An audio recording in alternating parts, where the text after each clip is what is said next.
Hi guys, it's Samuel Larsen here, and I wanted to make a video about my lessons with the bigger e-commerce retailers, or relatively big e-commerce retailers, at least compared to most of my audience here. And I thought it would be really interesting for you guys because most of you are a little bit smaller at this point and you are looking to grow. So what you can do is learn from the big boys and apply it to your own business, right? Makes a lot of sense. Now, of course, for confidentiality reasons, I'm not going to single out any single examples and don't really want to point fingers to my clients. So there won't be any screen shares, no Google Analytics data or anything juicy secrets like that. And I know most of you are not on the range of 7 figures. We're talking about 1 to 10 million here in yearly sales. But you can still learn a lot from the mistakes of the people ahead of you. So if you take care of these mistakes before you get there, you will be a lot better off, right? And these are not massive stores, of course, but they're fairly big stores, and they're great examples because they are still small enough for them to not have their own optimization teams and so on. So it's a very good place to learn from you. And compared to average Shopify dropshipper, they're of course fairly big. Now, I would say number one learning, and the one that actually surprised me probably the most, is that many of them still suffer from the things that the small retailers suffer. So the main takeaway here really is that they actually aren't as good as you probably think. Now,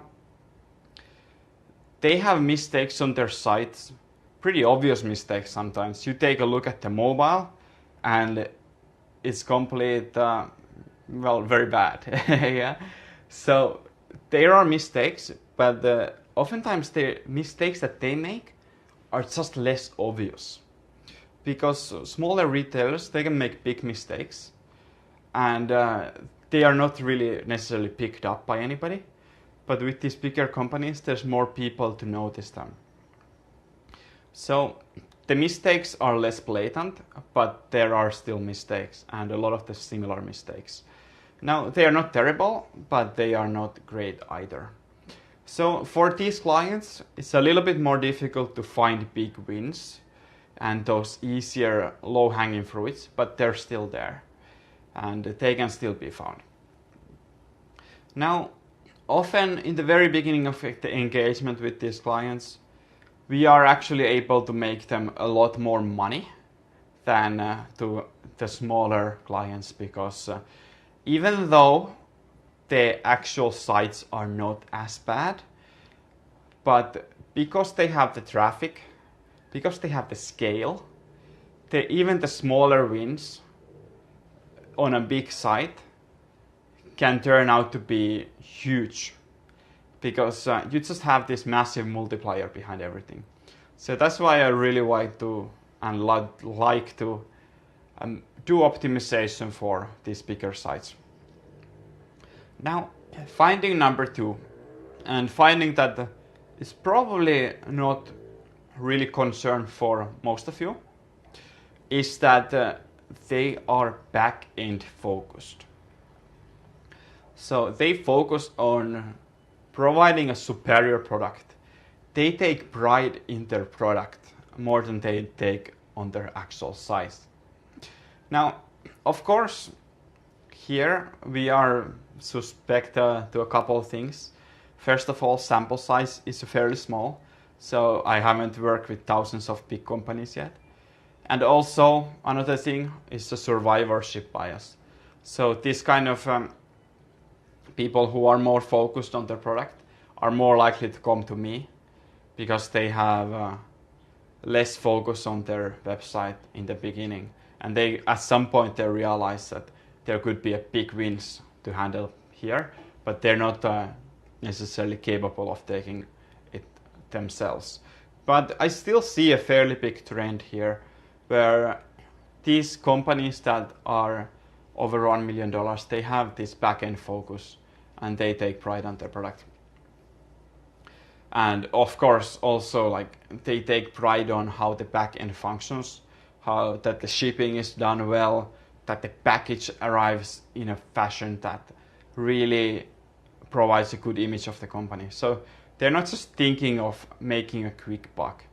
And that's the big difference. But this really led to the big finding. They suffer from lacking general e-commerce knowledge. And you might think like this is surprising because they are an e-commerce company, they're fairly big, but they're still lacking this knowledge. How can that be? So that just means that you can only focus on so many things. And most beginners focus on the site so intensely that they get those easy wins handled before that becomes a problem. But the more advanced people focus on the product and the customer experience more, and then the site can pretty much lag behind a little bit. Now, in a sense, you could say dropshipping is a simpler business model. There is less to focus on. So if you have a easier backend to handle, then you have more attention, more time, more resources to focus on the front end. So in a sense, that makes sense.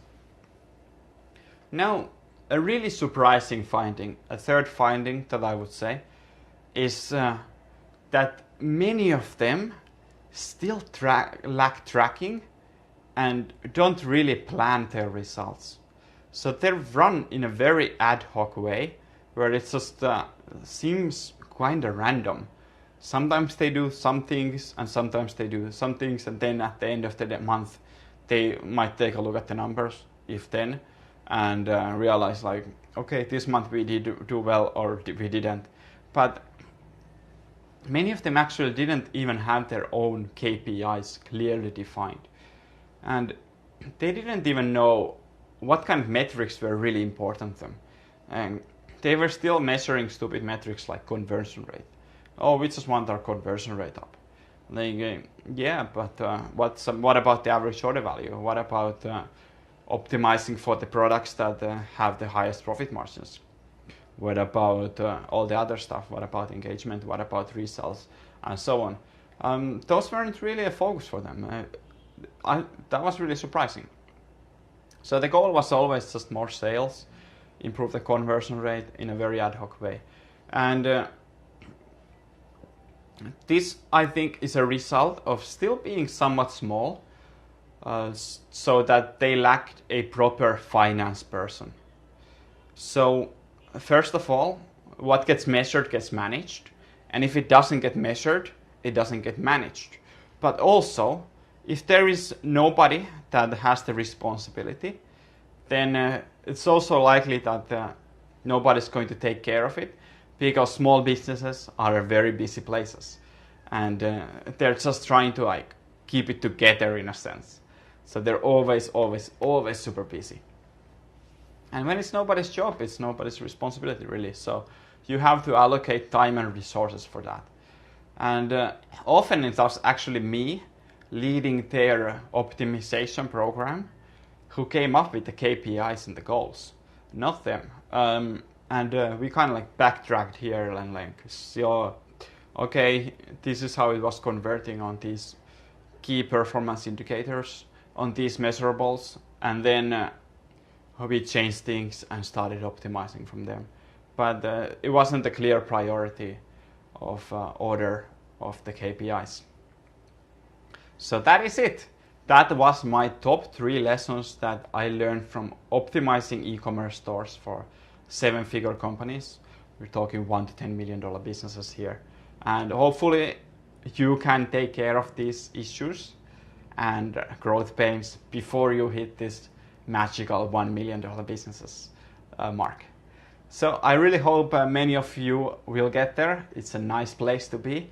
It's a great achievement for any entrepreneur to hit that 7-figure mark. I think it should be everybody's goal, and super exciting to see my clients get there. All right, thank you for watching. I'll see you on the next videos. Make sure to subscribe for more conversion optimization videos and take care. Cheers for watching.